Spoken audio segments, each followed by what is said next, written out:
L'islamologue Tariq Ramadan est donc visé par 2 plaintes pour viol et agression sexuelle, 2 victimes présumées qui parlent d'emprise psychologique et religieuse. Ce matin, on va essayer de comprendre la personnalité de l'homme et ses réseaux. RTL Matin, 3 minutes pour comprendre. Bonjour Caroline Forest. Bonjour Yves Calvi. Merci beaucoup d'être avec nous ce matin en direct sur RTL. Vous êtes journaliste, vous avez enquêté depuis de nombreuses années sur Tariq Ramadan et êtes l'auteur de ce livre, Frère Tariq, paru chez Grasset dès 2004. Ces accusations vous surprennent-elles ? Non, elles ne me surprennent pas puisque j'ai moi-même effectivement croisé plusieurs femmes qui m'ont fait des récits précis et glaçants dès 2009. Ça veut dire que vous étiez au courant ? Oui, j'étais au courant et c'est peut-être une façon aussi d'expliquer à ceux qui nous écoutent qu'il ne suffit pas de savoir, même quand on est journaliste, et peut-être surtout quand on est journaliste, pour dire. Je crois avoir démontré que j'ai le courage de dire, je l'ai eu à plusieurs reprises, j'ai essayé de toutes mes forces d'alerter contre la dangerosité de Tariq Ramadan. Mais quand vous voulez quitter le terrain de l'alerte intellectuelle pour aller sur le terrain beaucoup plus difficile de prouver pareilles allégations, il me fallait le courage de ces victimes. Et en l'occurrence, il n'y a que récemment qu'une des victimes a eu le courage de porter plainte. Alors, en l'occurrence, est-ce que vous, de votre côté, à l'époque, vous avez souhaité, vous avez incité ces personnes à saisir au minimum la justice, et en quelques mots, qu'aviez-vous appris, enfin que découvriez-vous de la personnalité et des comportements de cet homme ?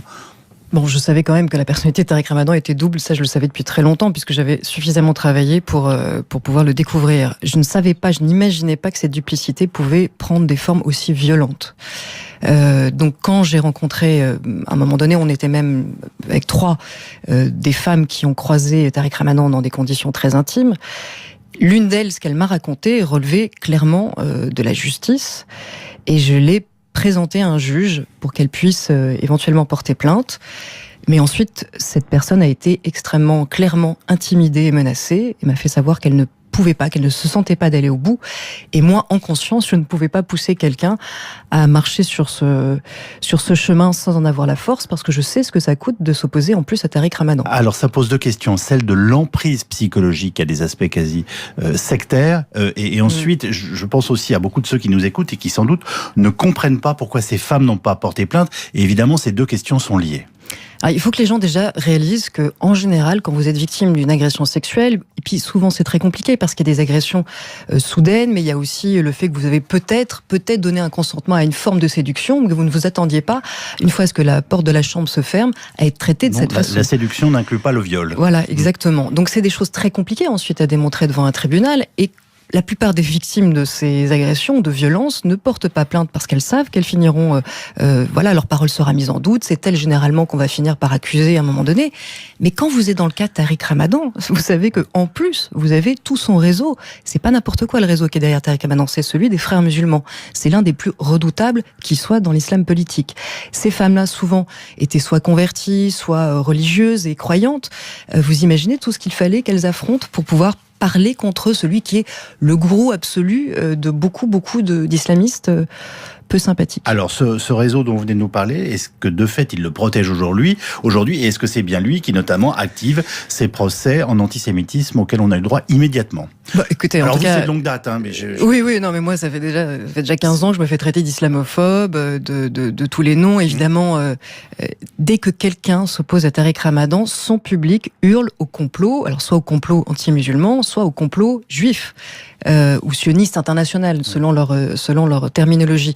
Vous comprenez bien que si Tariq Ramadan avait un effet apaisant sur ces militants-là, ça se verrait depuis longtemps. Ce que l'on voit, c'est qu'effectivement, ils sont complotistes, ils sont antisémites, ils sont violents, ils sont haineux, et ils sont eux-mêmes sous emprise. Parce que la réalité, c'est que Tariq Ramadan exerce une fascination sur ces militants qui dépasse le cadre de la fascination intellectuelle. C'est une vraie emprise sectaire.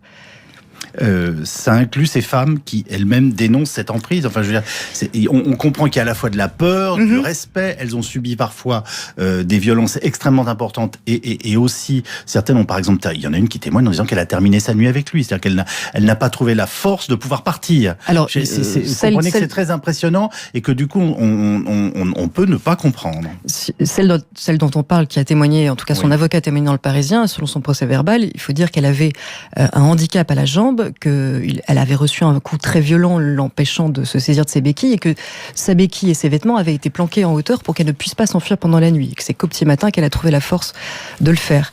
Mais c'est surtout des propos, moi, qui m'ont été rapportés, que je ne peux pas rapporter précisément sans tomber sous le coup de la loi, qui témoignent d'une violence misogyne qui, pour le coup, rejoint le projet de société de Tariq Ramadan, mais qui néanmoins s'exprime dans une forme tellement brutale que même moi, quand j'ai entendu ces premiers récits, je vous avoue que j'avais vraiment froid dans le dos. Je vais utiliser des termes qui sont les miens, mais on découvre une sexualité qui ressemble aux idées qu'il défendait.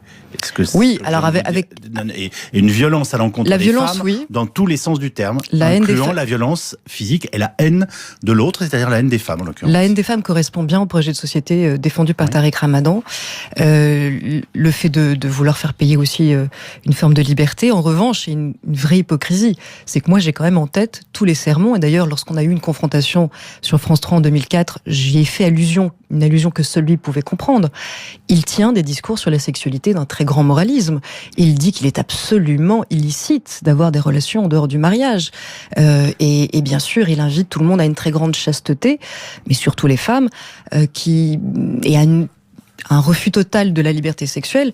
Mais d'ailleurs, ce qu'il pratique n'est pas la liberté sexuelle. Là-dessus, nous sommes bien d'accord, c'est autre chose. Et à l'encontre des pratiques qui sont aujourd'hui notamment dénoncées. Je vous remercie Caroline Fourest. Je rappelle ce livre paru dès 2004 intitulé Cette enquête Frère Tariq aux éditions Grasset. Et je tiens à dire aussi que la parole sera donnée à Tariq Ramadan s'il le souhaite, mais que nous avons cherché à le joindre jusqu'ici sans succès. Bonne journée à vous.